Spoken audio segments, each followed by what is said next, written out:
Today, let's talk about strengthening, soothing, and balancing our energy. Specifically, I'm curious about what energy is, how we work with it, and tools and practices that we can all implement today. And if this is stuff you are interested in or curious about, stick around to the end because we have an offer for you that I think will be interesting. If you're new here, welcome. My name's Lisa Merrifield. I'm an astrologer and holistic health practitioner, and my goal here is to bring wisdom of the stars to your everyday life.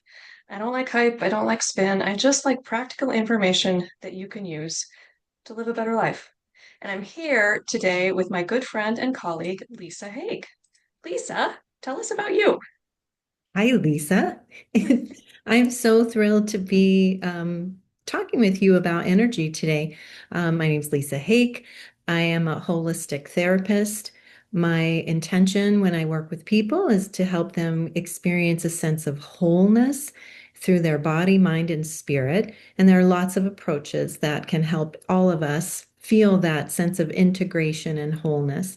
I share the goal that you have of making things very practical, very accessible, and not so far out of reach or seeming like this is not for me. Yes. And for those of you who don't know, Lisa and I work together a lot at a place called Pure Being, which is in Urbana, Illinois. And we really I think the beauty of our partnership is that I can bring the astrological energy, and then Lisa really helps me understand, and anyone who works with us understand how to ground it in our bodies and really how to own this and make sure we're living our best lives. So Lisa, I'm so grateful that you were here and willing to chat with us about energy today so we can really get a better understanding.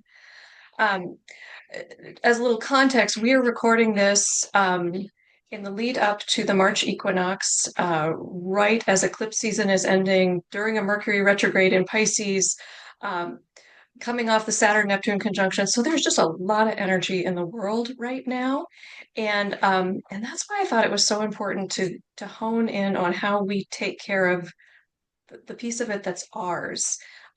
If you're curious about that energy, I did record a March overview, and I'll put a link to that at the end if you want to go back and listen to it. I don't want to spend time talking about that right now, but yeah, it just feels so much like this is a conversation that's important and timely, and we need to be having it. So, Lisa, can you tell us, like, when I say the quality of the energy is, or when we talk about our energy, like, what is that? What exactly is energy? And yeah, what are we talking about? So I come from a tradition and background that thinks about energy as a life force. And we are alive because of energy, and it's a flow and has, like you just said, different qualities to it. So energy is always present, but it might, like the rise and set of the sun or the shifting of waves in the ocean, it's always there. It's always moving, but it has a different tone or quality to it. From more scientific aspects, when we think about energy and we think about Einstein and his theory of relativity, that was all about energy, that we are everything in the world, that our known world is made of energy. So my body is energy, your body is energy, the chair I'm sitting on is energy, the computers that we're using today are energy. And he broke it down into three main categories. There's electricity. So we're all very familiar with being able to flip a light switch and have light that is created by electricity. And our cells have protons and neurons in them. So in our body, there's electricity.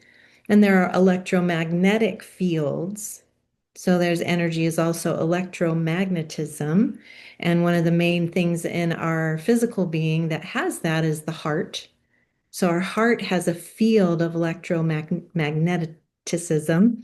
That's a mouthful. So our hearts can feel another person's heart about 3 feet out from us, and that's a form of energy. And then we have a form of energy that's more subtle. It's not really measurable, but we all kind of know it because we sense it. We sense the feeling of some imbalance or some sort of weakness or disturbance, or the opposite. I'm feeling some strong energy in myself today. I'm feeling very clear in my energy today. So there are lots of ways to think and talk about energy, but I think today we're going to be focusing on the subtle energy. Mm, right.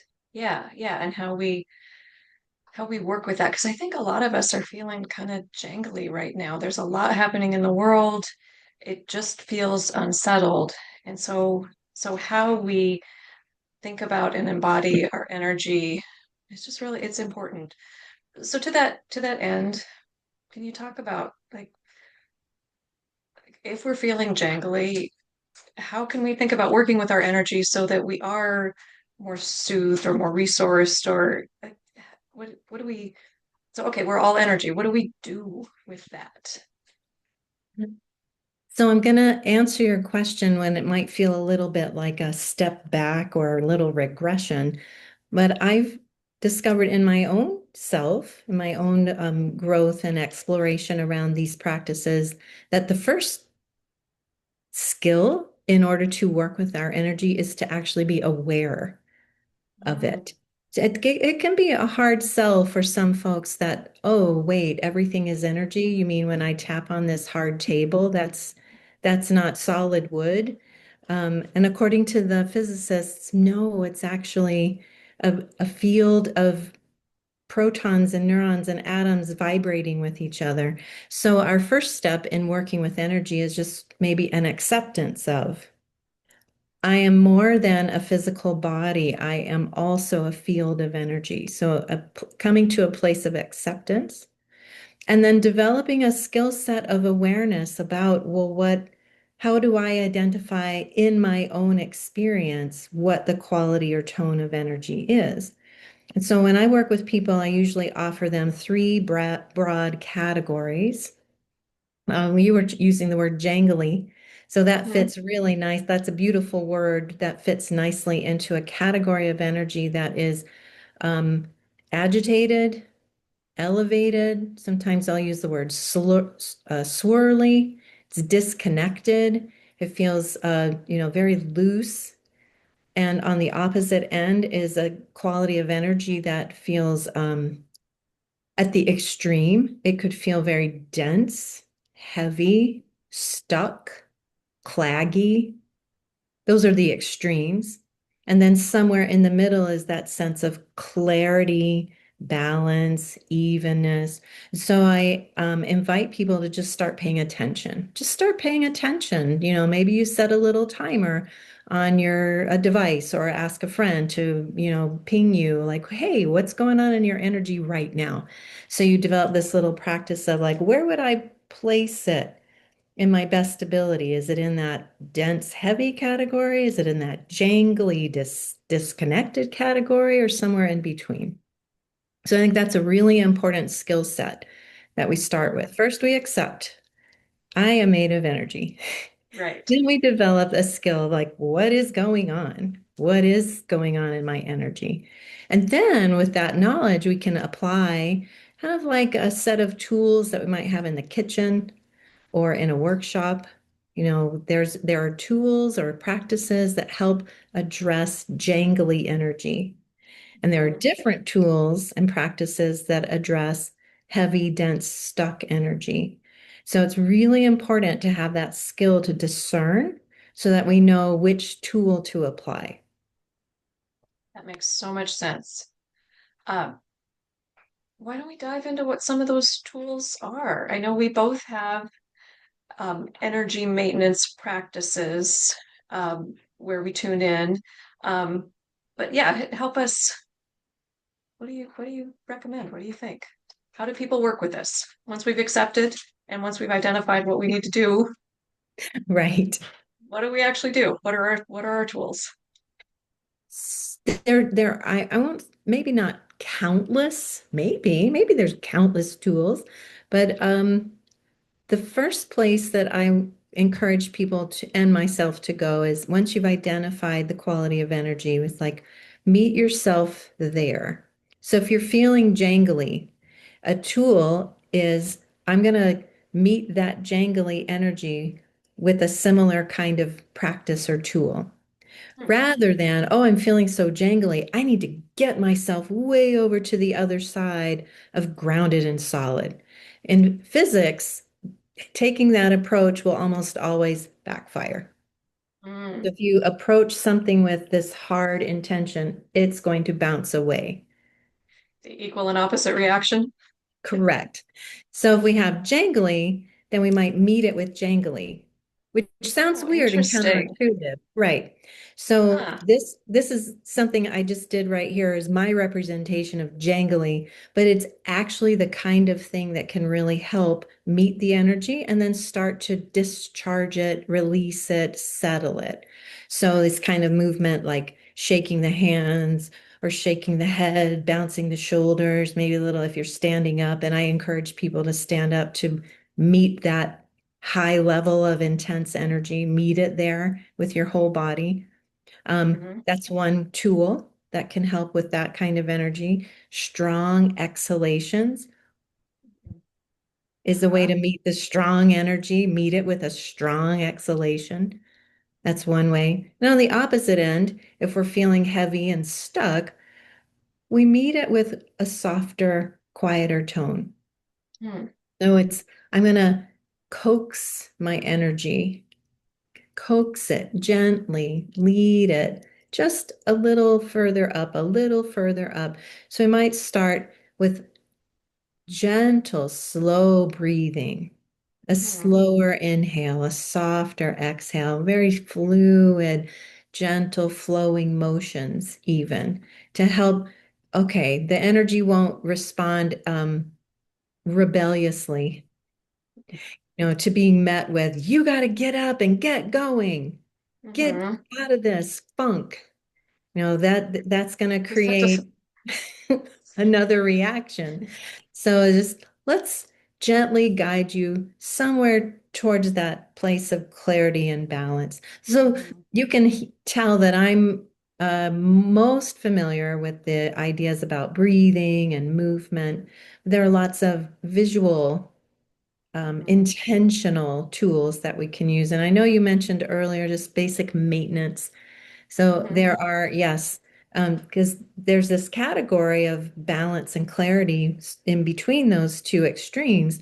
And most of us prefer to be in that place. Uh-huh. Why not? And there are lots of things we can do with that. Again, breathing techniques and movement, but also just sort of visualizing, like I'm surrounding myself energetically with clear boundaries Mhm. or whatever might have come through my auric field that left me feeling a little disturbed or stuck or imbalanced. I'm going to energetically visualize clearing that out. And we share this favorite practice that we learned Mhm. from Suzanne Geißman, visualizing. I think she called it a golden energetic car wash, where Uh-huh. you visualize the streamers of a car wash coming towards you and moving through your body and energetic field and just picking up anything that might have kind of got caught in there that left you feeling jangly or stuck and visualizing that being removed and then visualizing the same um, washing material coming back through from the back side towards the front. Mhm. That's it's kind of fun to think about, I'm moving through this experience of whatever might have come through my auric field and left me feeling a certain way. I can Mhm. visualize and remove that. And I love that because it doesn't take time or special props. You don't have to go find a meditation. It's just a simple practice of thinking it through. And I mean, my practice is in the shower in the morning to just center and envision that as I'm washing my body, I'm also washing my energetic field and just letting anything that needs to go go. And again, it doesn't take extra time. It doesn't take extra effort. Um, just as I'm with my bar of soap,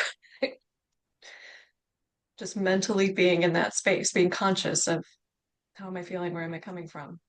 So yeah, Right.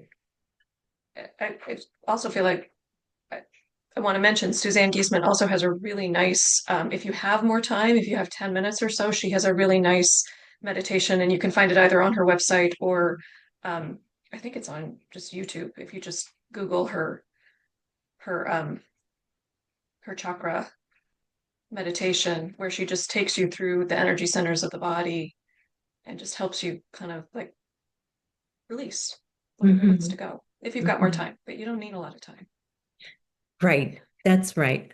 I think most people, a lot of people do get bogged down in the idea that there Mhm. has to be multi-stage and multi-step practices to balance energy or to restore energy. Um, I'll just mention one of the teachers that I have found to be really helpful on my path, Donna Eden.